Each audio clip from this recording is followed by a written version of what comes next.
your history menu, and actually I can show you this now. If you're in Develop and you hit the backslash key, which is above the return or the enter button, you go back to your before view, and you'll see right at the top right of the image it says before, and if you hit it again, that disappears, and you hit it again, it goes back to the before. So I'm going to hit it again. We're back in the after view. The history menu over here shows you step by step what you did to the image, and at any point if you want to go back to where you were, you could just click on that and then you're back to where you were. And if you start on a new edit from this point, you're going to go in a different direction, and these 4 steps up here will be deleted and replaced with new steps as you go along. So say for example you liked it at this stage but might want to experiment some more.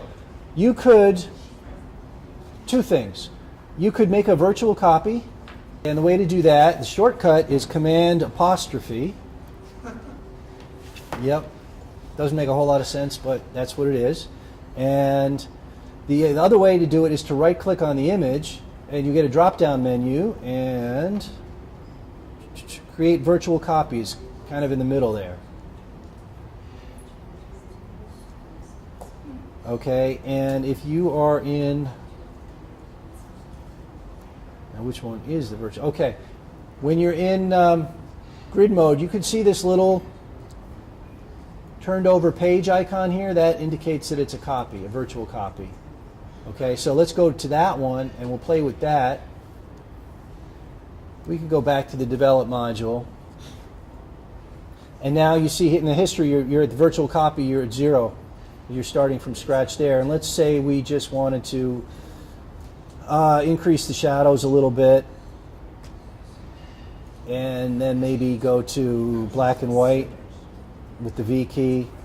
And we'll just leave it at that. And you can see that the changes that have been done on that virtual copy.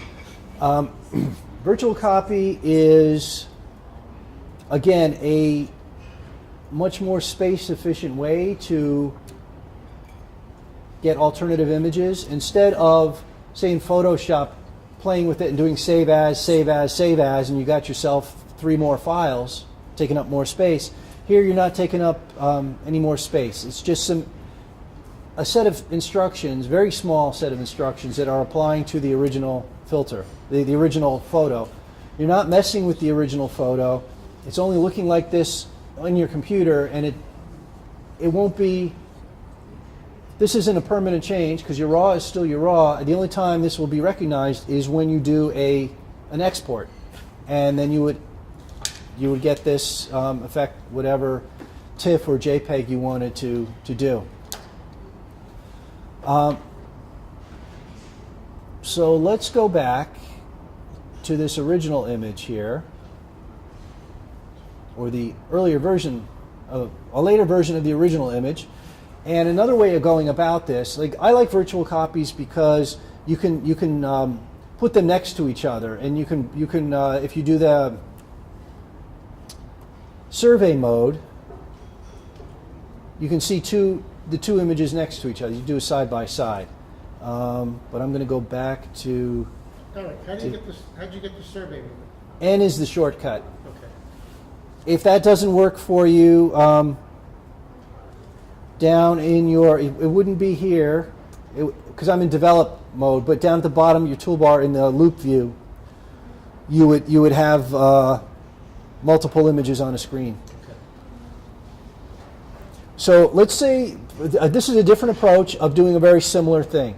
You liked it at this point, but you want to explore opportunities here, see what else you might do. You can create a snapshot. So if you go to Snapshots, which is right above History, click on the plus, and we'll call this Singapore Color Sunset. And we'll create that.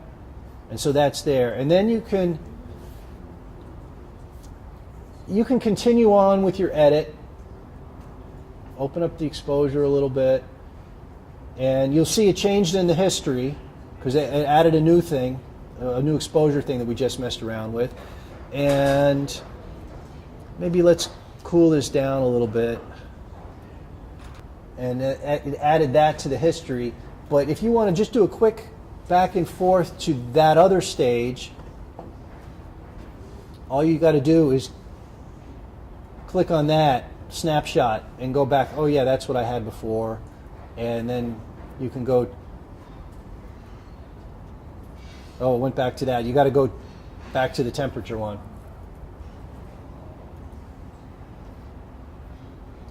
So, say you wanted to export a snapshot.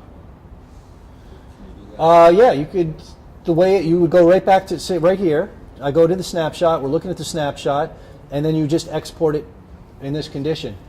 Yeah, just hit that export, and then it goes out that way. There's another way. I showed you the before and after. So this is going back to the before, being the very beginning. If we went to, let's see, we're here. Let's pick something different. That's a little different from my import. You can see that briefly with the perspective, the upright. If I wanted to make that my before point, I can right-click on that and do copy history step settings to before. So now, when I go up here and I click that backslash key, my before is really going down to this point. It's not going all the way down to this point. It's just multiple ways of playing around with stuff. I usually use virtual copies. I don't typically do the snapshots, but again, it's good to know.